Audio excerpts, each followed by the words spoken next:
Welcome to Truth or Raps, and I don't have this plugged in this time, so there won't be the scratching noise. Or there shouldn't be. If there is, it's scratching of some other kind. But,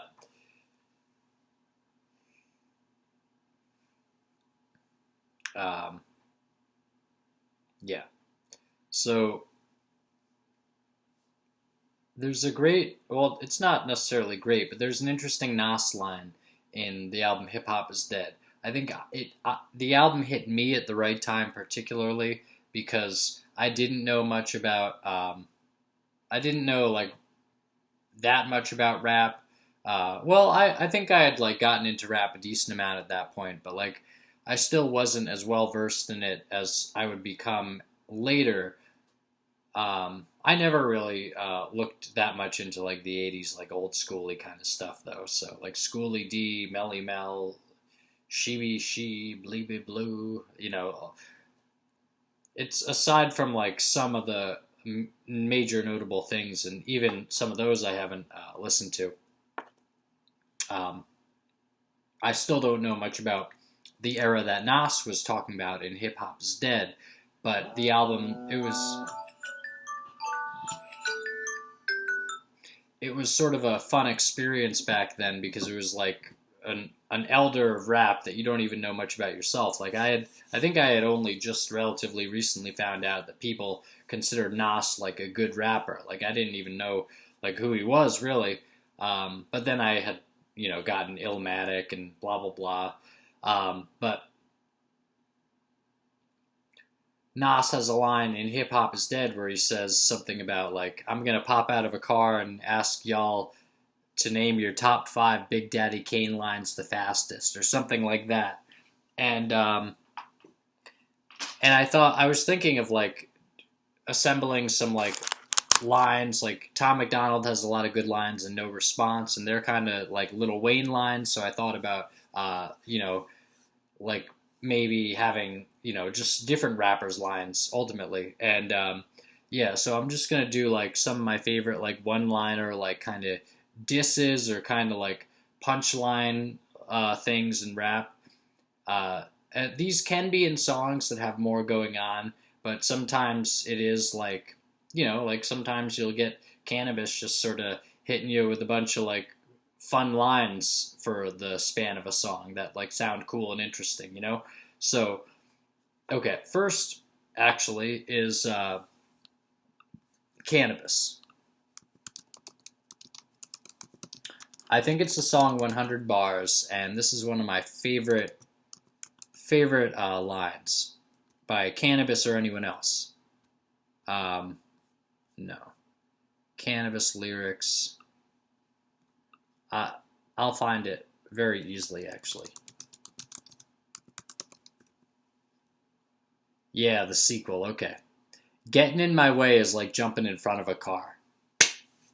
That's a really solid, tightly compressed, really good line. Getting in my way is like jumping in front of a car.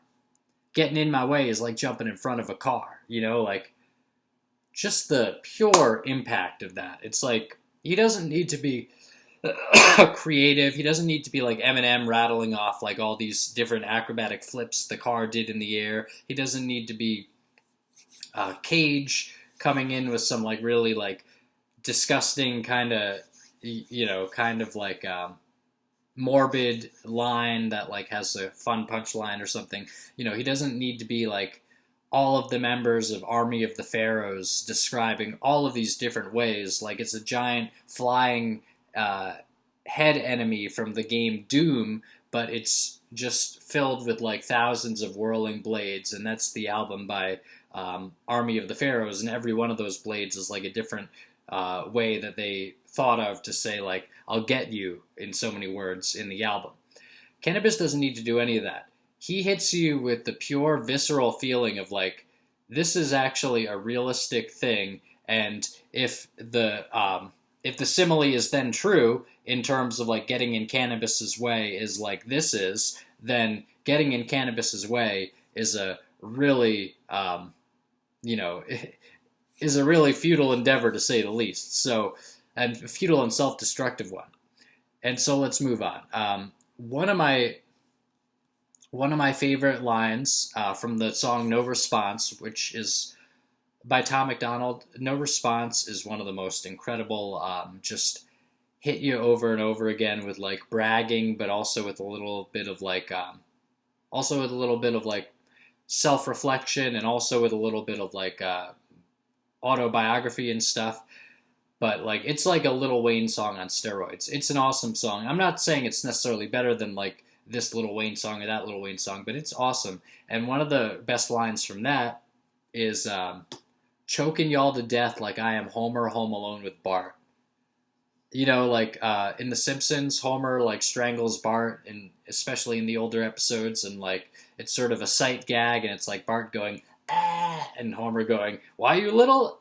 And but he's but usually like it's a scene where like something else is going on and stuff. But what Tom did I say Macklemore before? I should stop doing that if I did. But what Tom MacDonald says is choking y'all to death like I am Homer home alone with Bart. So basically, like if Homer got his way, if Homer was home alone with Bart and he was choking him, then like that's the simile to what Tom MacDonald is doing verbally, and you know.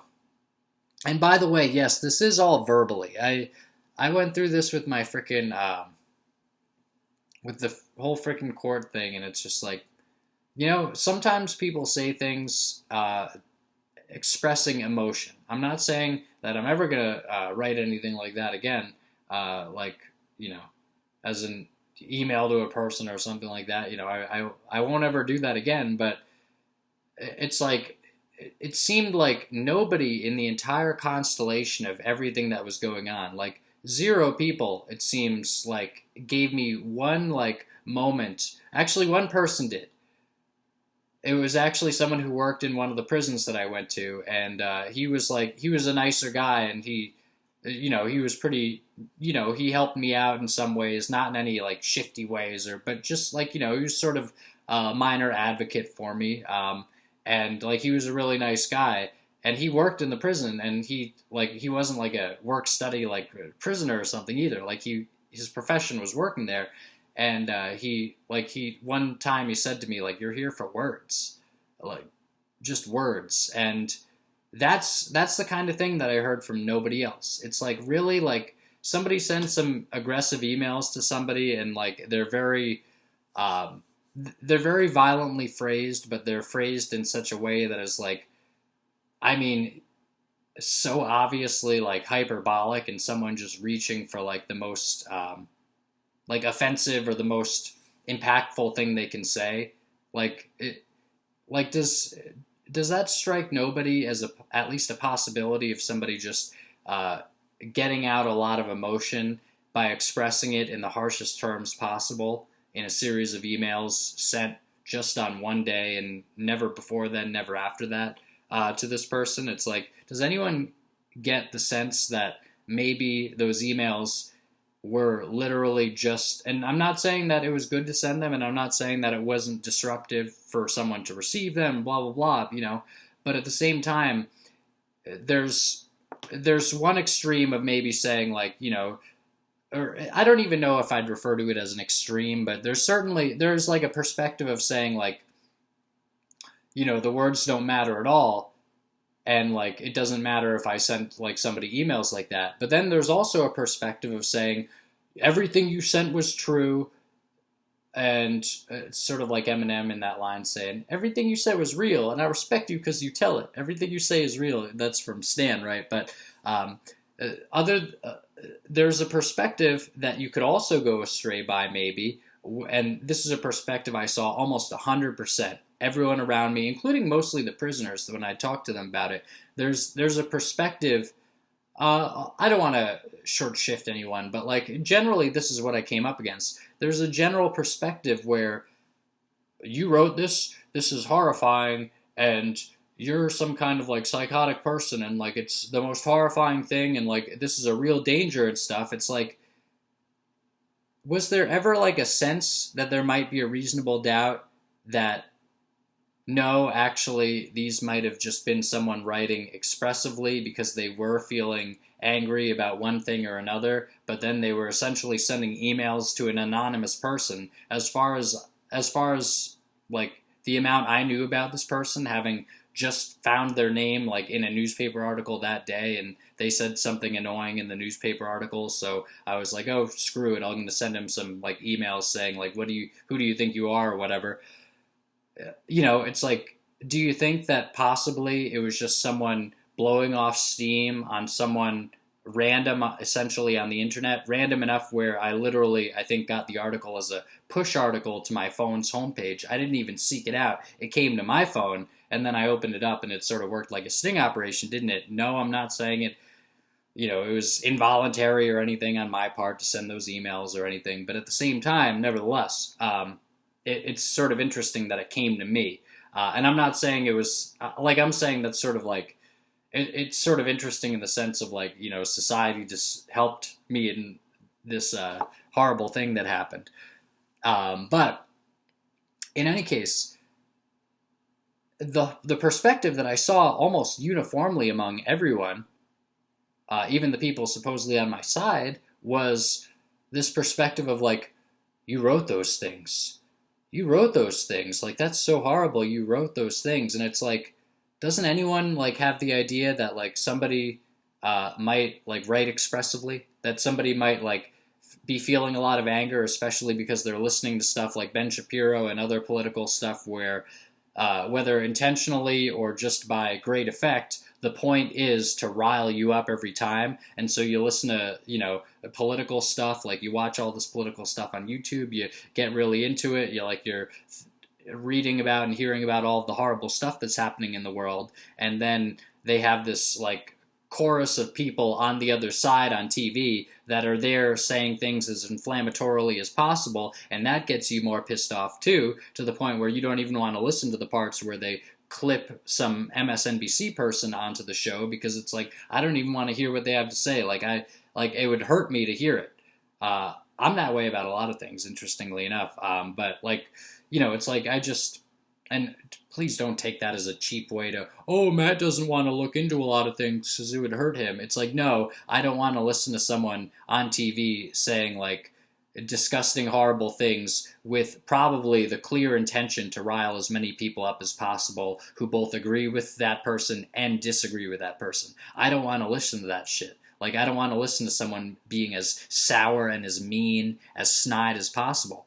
And so, I wouldn't want to listen, like, when Ben Shapiro or whoever else it was, I watched, like, various things, like Scott Adams, everyone, whatever, like, conservative type thing was doing it, when they would play, like, a clip of the opposition, the paid actors on the other side on TV, they, like, I wouldn't even want to listen to it. Like, it's like, I don't want to hear this. Like, this is painful. It's not, like, they'd play it for, like, they'd play it and then take pot shots at the people. And, sometimes they would legitimately say, like, yeah, this thing that this person said is horrific.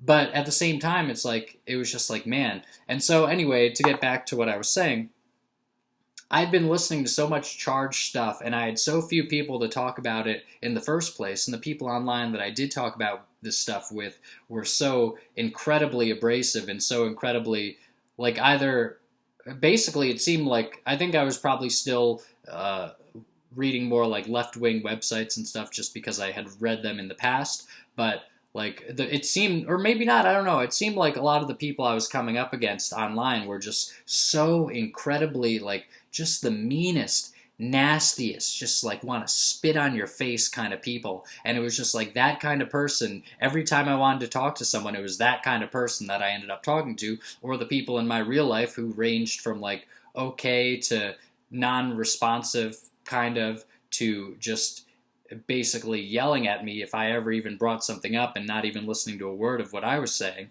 Although, of course, I was still buying into the political system, I would say I'm still a lot more right about those issues than a lot of the people on the left are, because there's just open evil in that side of the political aisle. But it's all evil. But in any case,